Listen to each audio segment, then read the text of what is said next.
According to IGI Global, sports journalism is defined as journalism which focuses primarily on the coverage of sports, sporting events, players, and fan bases.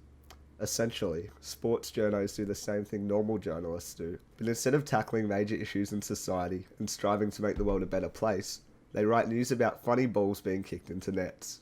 The following clip demonstrates how interviews conducted by journalists and sports journalists can provide extremely useful insight into various issues and current affairs. They came bounding over. So have you still got it? Give us your best barking dog. Well, I like to think that I've still got it. Let's see. Okay.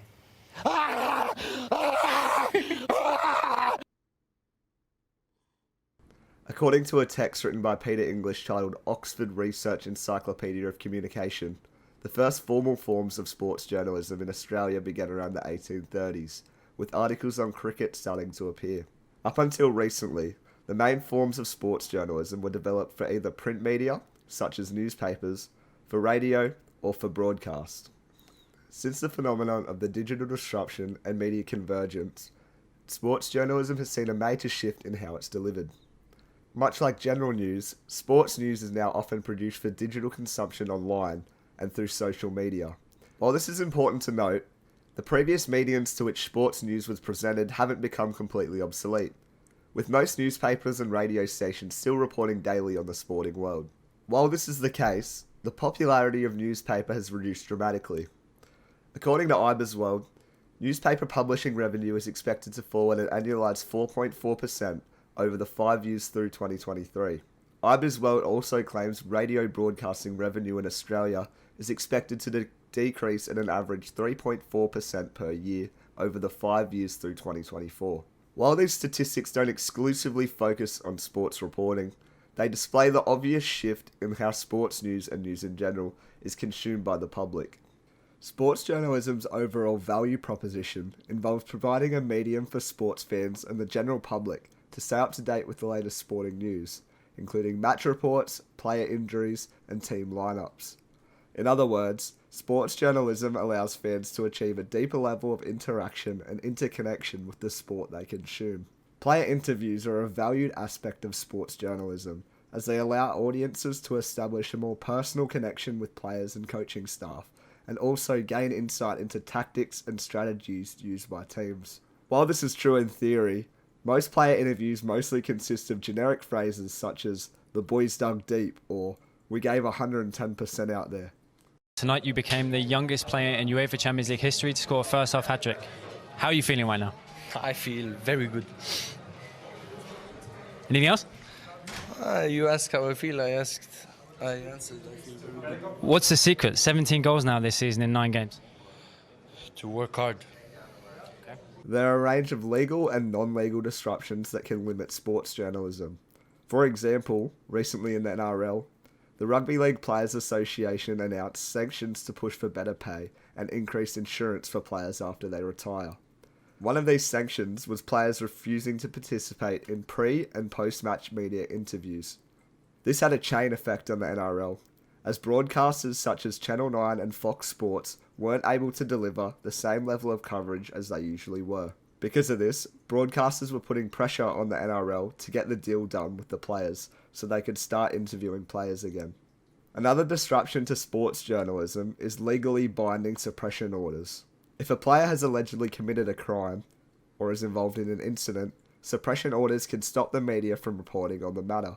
These suppression orders are usually put in place to protect the player from defamation and are usually lifted after someone is sentenced. Domestic sports media broadcasters Channel 9 and Fox Sports have recently expanded their sports coverage to include all NRL women's games. This brings Channel 9's coverage up to a total of 9 NRL and NRLW games, while Fox Sport covers all 13 matches. While the way sports and sports news is presented has changed to a mostly online-based format, sports and sports journalism consumption is at an all-time high.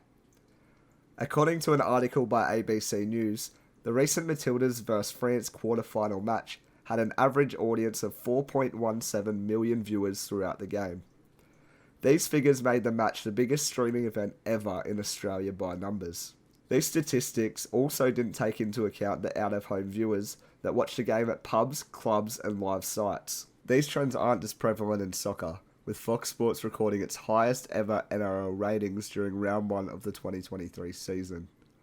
During this round, television audiences were up 17% compared to round 1 of the 2022 season, drawing over 560,000 viewers for the first game alone. A total of 4.1 million rugby league fans tuned into the opening round of the season, displaying the upward trend in Australia's sporting viewership.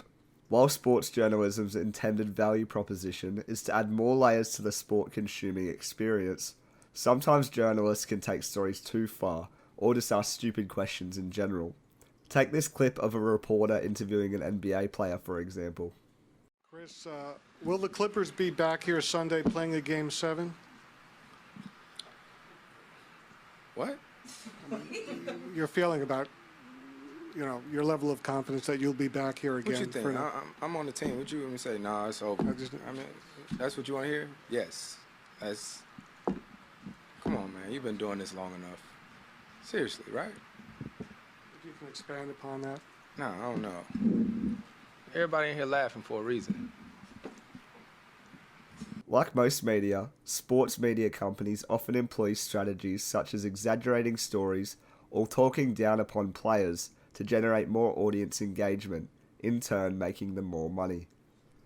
When reporting on sports, it's important for journalists to follow the MEAA Journalist Code of Ethics to avoid offending players and staff. Sports media companies are also in competition with each other, which at times can result in legal action being taken when things get messy. For example, Channel 9 broadcaster Erin Molan successfully sued Daily Mail Australia after they wrote an article slamming her for allegedly laughing at the mispronunciation of Polynesian players' names. The case resulted in Molan being awarded $150,000 after Daily Mail Australia was found guilty of defamation. Most sports news is written so it can be understood by anyone, making it easy for viewers that might not normally watch or engage with a particular sport to do so. While most people associate sports journalism with pre- and post-match interviews, broadcast and radio coverage, or print stories, one of the most important forms of sports journalism is mid-game sideline reporting. Sideline reporters deliver a range of live critical information concerning match stats, player injury updates, or reporting on halftime messages from each team's coaches. To conclude, sports journalism undertakes a range of forms to provide viewers with a deeper insight into match stats, team lineups, and signing news. Sports media offers a high value proposition to fans of sport, as it allows them to interact with stories at a deeper and more in-depth level. While sports journalism at times can have negative effects on audiences or players when not done correctly, the majority of the time it heavily enhances the interaction between audiences and sports. Despite the change in how sports stories are consumed by audiences to a more digital-based medium, sports viewership in Australia is only expanding.